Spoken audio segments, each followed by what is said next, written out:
Next, I want to show you how to correctly apply for your New Jersey dealer license.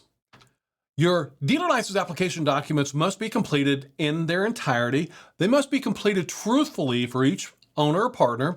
And I want you to be aware mistakes can lead to licensing delays. The easiest way to get started is by doing a quick internet search for New Jersey dealer license application, and you're going to land on the nj.gov website, just like you see right here. Now, this is your actual application itself. This is BLC-205, and this is your original dealer license application document. So you want to make sure, just fill this out completely, make sure everything is correct, and it is a multi-page documents here. So you want to make sure that you fill out all the information correctly and truthfully for each person on the license, not just yourself. And then you're also going to need to submit what's called your Fingerprint Request Form, and those will easily be downloaded right there on the website. This is Form BLS-19, like you see right here. So go ahead and fill out your fingerprint request notification documents as you see right here. You'll also need to let the state know your official hours, and the dealership must be staffed during the official hour. So do please keep that in mind when you're filling out BLS Form 19, as you see right here.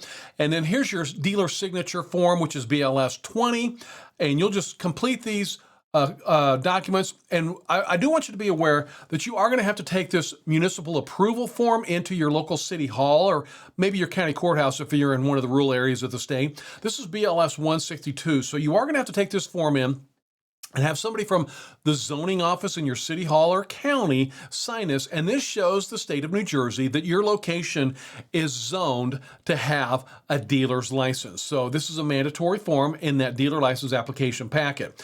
This is also a certification that you have proper walls in your office, so they want to make sure you're not really sharing a retail office location with any other type of business. They want you to have your own lockable office for your New Jersey dealer license. So once again, if you have any questions, you can go to Google, type in New Jersey dealer license application, and you'll easily be able to land on the official New Jersey dealer application form website, as you see right here. Now, there are some other documents that you're going to also be mailing in here.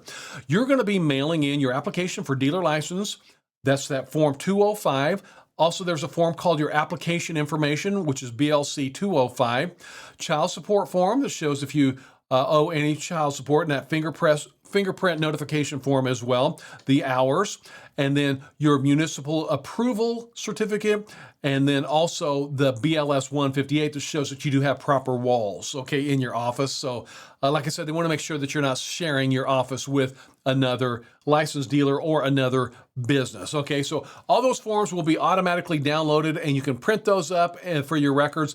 A couple of additional forms that I want you to be aware of that you are going to have to submit with your dealer license application to the state of New Jersey are going to be the driver's license for each owner, partner, or officer, or say, for example, a color passport for each owner officer. Okay, and you would have to print the name on the back of each photograph if you're doing that. You're going to need to have your business corporation papers or any type of copies of fictitious name filing if you're using trade names and things like that. So you're going to upload all of your documentation. Also, they want a copy of your federal identification form number. And remember, I showed you how to get that in the previous section. Your registration certificate, a copy of your New Jersey certificate of authority for sales tax. You got to have that copy of your property deed or lease rental agreement, copy of the phone bill or the phone bill installation order. Got to have a copy of that. The business with the business name address listed. Remember, the photographs and plans clearly depicting the complete premises and signage where the dealer intends to conduct business. So upon your preliminary license approval, you're going to receive an approval notice with the appropriate license and or registration fees.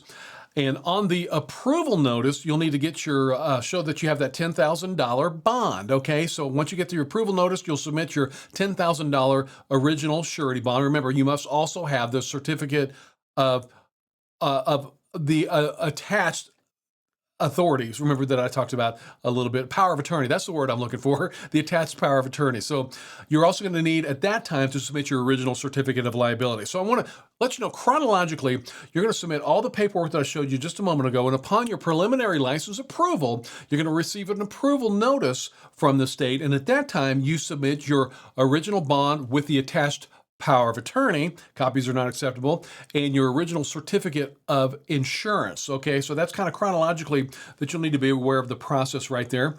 And when you're ready to mail those documents, you're going to put them all into a big envelope with a couple of stamps on it, and you're going to mail that to Business Licensing Services Bureau, P.O. Box 168 in Trenton, 08666-10168.